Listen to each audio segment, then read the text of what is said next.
Hello everyone, welcome back to my channel এসে শোনাই blog. তো তোমরা কেমন আছো? আশা করছি তোমরা সবাই অনেক ভালো আছো, আর আমিও অনেক ভালো আছি। আর আজকের ব্লগটা খুবই ইন্টারেস্টিং হতে চলেছে। আর অবশ্য থাম্বনেল দেখে অবশ্য তোমরা সবাই বুঝেই গেছো যে কী নিয়ে আমি আজকে ভিডিওটা করতে চলেছি। অবশ্য আমি নতুন কিছু একটা ট্রাই করেছি, তো অবশ্যই তোমাদের সবার ভালো লাগবে। তো চলো বকবক না করে শুরু করা যাক। প্রথমেই আমি আমার চুলগুলোকে প্রথমে হেয়ার ব্যান্ড দিয়ে আটকে নিচ্ছি, কারণ মেকআপের সময় যখন চুলগুলো মুখের সামনে আসে না, মানে প্রচন্ড বিরক্তি আমাদের অনুভূতি হয় আর কি। তো যার কারণে আমি হেয়ার ব্যান্ড দিয়ে ভালো করে আটকে নিলাম। এবার আমি পুরো মেকআপের জন্য পুরো রেডি হয়ে গেলাম। এখানে আমি আমার প্রাইমার দিয়ে শুরু করলাম, ব্লু হেভেনের প্রাইমার।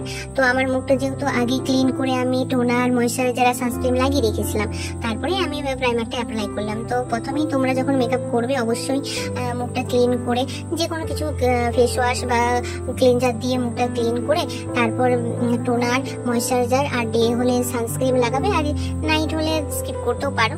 তো তারপর প্রাইমার দিয়ে তারপরে মেকআপটা শুরু করবে। এখানে আমি প্যাক যে হয়, প্যাকের যে ব্র্যান্ড হয় সেটার আমি 30 শেডটা নিয়েছি, আর সেটা দিয়েই আমি আমার মেকআপটা করবো আর কি।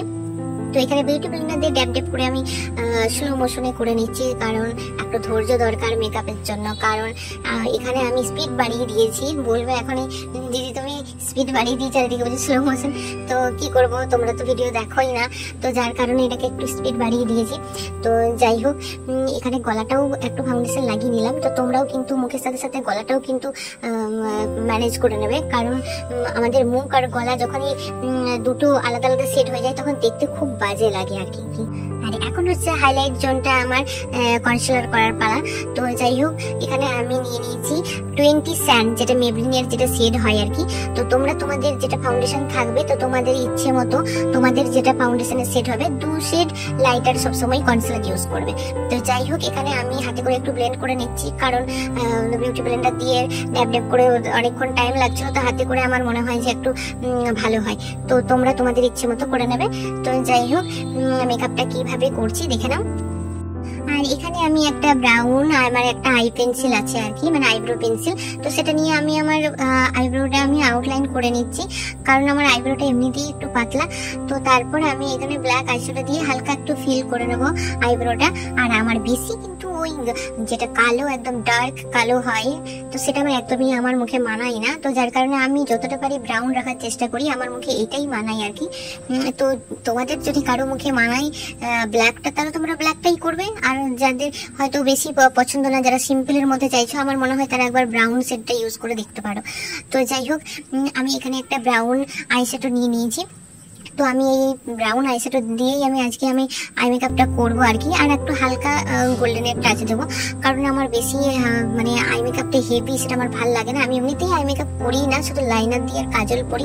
তো সেটাও এখন মাঝে মধ্যে হয় না, শুধু কাজলটাই পরে নিই, কারণ এই বেশি সাজুগুজু গরমে তো এখন তো আর একদমই ভালো লাগবে না মোটেই, শুধু লিপস্টিক দিয়েই কোথাও গেলে বেরিয়ে যায়। তো তোমরা তোমাদের ইচ্ছে মতো আইশ্যাডো বেছে নেবে। তো এটাই আমি ব্লেন্ড করে নিচ্ছি ভালোভাবে। আর এখানে আমি গোল্ডেনের টাচ দিয়ে দিচ্ছি। তো এটা আমি আঙুলে করে নিলাম। তোমরা চাইলে ব্রাশ ইউজ করতেও পারো। আমার মনে হয় যাদের হাতে খুব টাইম কম, তারা একবার হাতে অ্যাপ্লাই করে দেখতে পারো, মন্দ হয় না, ভালোই হয়। তো যাই হোক, এখানে আমি ওয়াটার লাইনে কাজলটা অ্যাপ্লাই করছি। তো অ্যাপ্লাই করার সাথে সাথে আমি স্ম্যাচও করে নেবো ব্রাউন শেড দিয়ে। তো তোমরা চাইলে এটা স্ম্যাচ নাও করতে পারো, কিন্তু স্ম্যাচ করলে কি চোখটা দেখতে ভালো লাগে।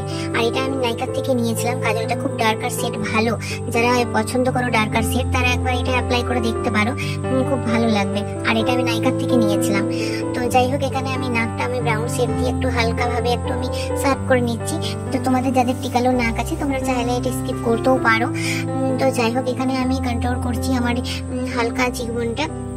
তো যাই হোক, তোমরা এটাও স্কিপ করতে পারো। তো সিম্পল মেকআপে এতটা লাগে না কিছু, তো আমি তবু হালকা করলাম। আমার গালটা একটু ভারী ভারী লাগছিল, তো যার কারণে হালকা করলাম আমি, এটা মানে বোঝাও যাবে না। তো যাই হোক, কতটা কি করতে পেরেছি তো তোমরাই অবশ্যই কমেন্টে জানাবে, কারণ ভালো খারাপ তো হতেই পারে। আর এখানে আমি হালকা হাইলাইটার ইউজ করলাম, কারণ দিনের বেলা মেকআপ তো বেশি একটু হাবিজাবি ভালো লাগবে না দেখতে।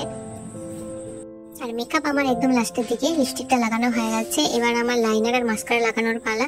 তো লাইনারটা লাগিয়ে নিয়েছি, মাস্কারাটাও লাগিয়ে নিয়েছি। আমার এখানে মাস্কারাটা আমার স্কিপ হয়ে গেছে, কারণ ভিডিওটা আমি চাইছিলাম একটু কম লেন্থের মধ্যে, তো যার কারণে আমি এটা স্কিপ করে দিয়েছি। তো তোমরা একটু ম্যানেজ করে নেবে। তো যাই হোক, এখানে আমি চুলটাও একটু বেঁধে নিলাম, এখানে হালকা পাপ করলাম একটু। তো পাপটা কতটা কি করতে পেরেছি জানি না, তো তোমরা অবশ্যই জানাবে, ভালো হলেও জানাবে, খারাপ হলেও জানাবে। আর আমি যেহেতু চুলটা খোপা করব, তো যার কারণে একটা পনিটেল করে নিলাম। পনিটেল করে যে বানগুলো হয়, এই বানগুলো দিয়ে করে আমি খোপাটা করব। তো আমার মনে হয় এরকম একটা করে বান সবার ঘরে রাখা উচিত, কারণ হুট করে কোথাও যাওয়ার থাকলে না, এই বান দিয়ে খুব সহজেই কিন্তু তোমাদের খোপা হয়ে যাবে। আমি যে নিজে নিজে করলাম, তো সেভাবে তোমরা করে নিতে পারো। আর আমার যেহেতু ঘরে একটা আর্টিফিশিয়াল গাজরার মতো ছিল, তো সেটা আমি চুলে লাগিয়ে নিয়েছিলাম। আর গলাতে কিছু পরলাম না, কারণ সাজটা আমার অনেক হেভি হয়ে গিয়েছিল। তো এবার বলো তোমরা কেমন হয়েছে।